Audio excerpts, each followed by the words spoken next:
Hey there, everyone, and welcome to another week in EDU279. This week, we're jumping into the world of phonics and decoding, basically the code cracking part of reading.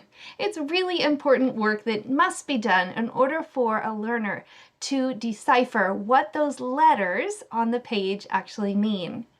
Decoding is when readers actually use what they know about the letters and start to figure out the sounds that go with the visual letter they see. Phonics instruction is the step-by-step way that we teach those connections. So while this all may sound simple, it's actually quite complex. And phonics, as some of you might know, is something that's been debated over the years. It's a huge piece of how kids build strong reading comprehension later on.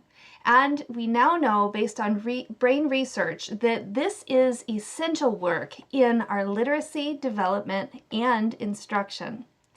We're going to look at why explicit and systematic instruction has shown to make such a big difference. This is a key point in the research that we've discovered. You're going to see some research-backed strategies as well that are going to help all kinds of learners become confident readers.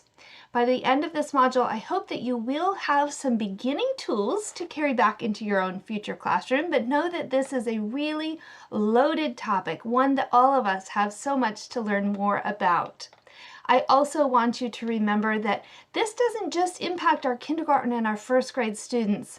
In fact, many of us have phonics gaps in our knowledge, and this can be something that is a deal breaker, a miracle key for older readers as well.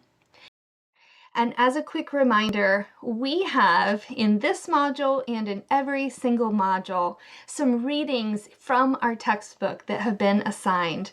Make sure that you are thoroughly reading the information found in the core teaching reading source book. That's not just busy work, it's the foundation of where our learning in this course is coming from.